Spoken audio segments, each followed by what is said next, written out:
6월 22일 월요일 미국 시장은 지난주 워시 매파 시험대를 통과한 자리에서 분산 장세가 한 단계 더 깊어지면서 같은 빅테크 안에서도 종목별로 갈리는 자리에 들어왔습니다. 다우는 0.3% 오른 51,712로 사상 최고를 한 번 더 갱신했지만 S&P 500은 0.4% 빠진 7,472, 나스닥은 1.3% 빠진 26,166으로 빅테크 쪽이 무거운 자리였습니다. 같은 자리에서 SOX 반도체 지수는 2.0% 더 오른 14,635로 메모리 슈퍼사이클 자리가 한 번 더 가속을 받았고 러셀 2000도 0.8% 오른 3004로 소형주 쪽 받침도 같이 들어왔습니다.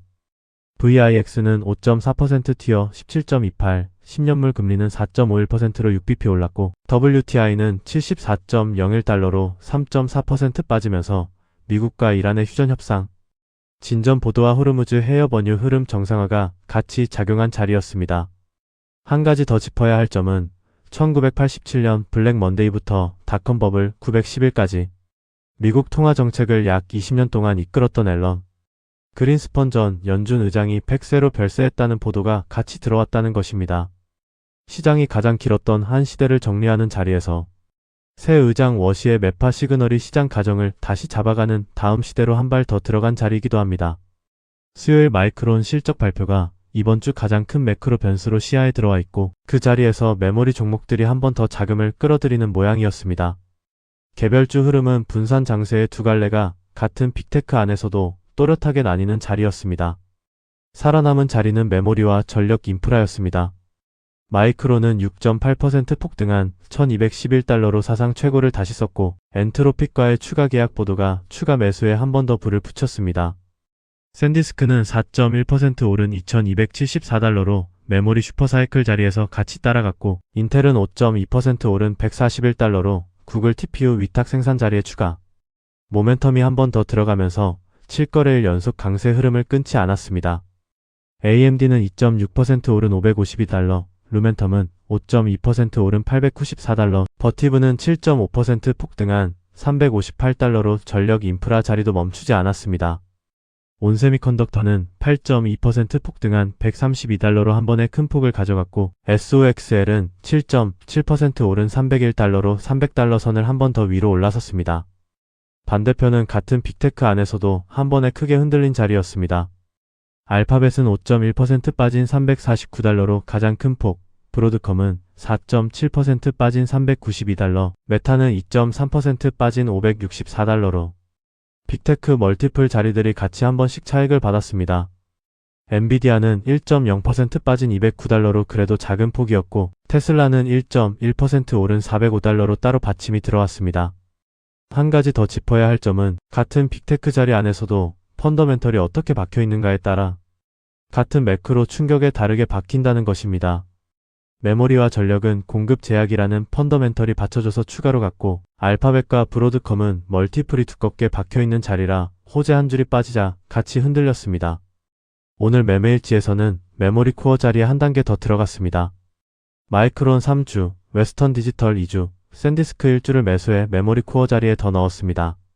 추가 매수의 근거는 6월 3일에 분할로 받쳐둔 마이크론과 샌디스크, 웨스턴 디지털 코어 자리가 오늘까지 차익 여유가 충분히 쌓인 자리에서 수요일 마이크론 실적 발표를 앞두고 메모리 슈퍼사이클 자리에 한 단계 더 베팅하기로 했습니다. 다음 결정은 마이크론 실적 결과와 미시간대 소비자 심리지수 데이터 누적을 보고 잡아두기로 합니다. 오늘 배운 점은 분산 장세가 깊어지는 자리에서 같은 빅테크 안에서도 펀더멘털 차이가 어떻게 박히는가, 그리고 한 시대를 정리하는 자리에서 시장이 다음 가정으로 어떻게 움직이는가입니다. 우리는 지난주 미국 시장에서 워시 신임 의장의 매파 시그널 시험대를 시장이 한 거래일 만에 통과했고 시험대 통과의 진짜 신호는 폭의 확대라는 자세를 잡아뒀습니다. 오늘 미국 시장은 그 자리에서 한 단계 더 깊어졌습니다. 다우는 사상 최고를 한 번 더 갱신했고 SOX 반도체는 2.0% 추가 강세였지만 같은 빅테크 안에서 알파벳은 5.1%, 브로드컴은 4.7%, 메타는 2.3%가 같은 날에 한 번씩 빠졌습니다. 같은 빅테크 자리 안에서도 종목별로 결과가 정반대로 나오는 자리에 들어왔다는 의미입니다. 비유로 보겠습니다. 같은 비가 동네에 내리는데 옥상에 큰 물탱크가 있는 집은 물이 더 차서 마당까지 흘러내리고 옆집 작은 물탱크는 이미 가득 차 있어서 같은 비가 와도 넘쳐서 옆으로 흘러 빠집니다. 시장에서도 마찬가지였습니다. 메모리와 전력 자리는 공급 제약이라는 펀더멘털이 아직 채우는 중인 큰 물탱크. 자리라 같은 자금이 더 들어가는 자리였고, 알파벳과 브로드컴 자리는 멀티플이 이미 두껍게 박혀 있어서 호재 한 줄이 빠지면 같은 자금이 옆으로 흘러 빠지는 자리였습니다. 그래서 어떻게 해야 할까요? 첫째, 빅테크라는 한 묶음으로 종목을 보는 자세에서 벗어나야 합니다. 같은 빅테크 안에서도 멀티플이 두껍게 박힌 자리와 펀더멘털이 아직 채우는 중인 자리는 같은 매크로 충격의 정반대로 박힙니다. 둘째, 같은 자리에서 들고 있는 종목의 펀더멘털이 어떻게 박혀 있는지 점검해야 합니다.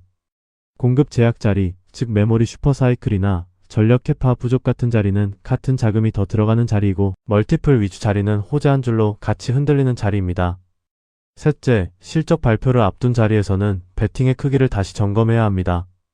수요일 마이크론 실적은 메모리 슈퍼사이클 자리 전체의 다음 과정을 결정하는 자리라, 결과 발표 후 잘 나오면 가속 자리, 못 나오면 같은 자금이 옆으로 흘러 빠지는 자리가 됩니다.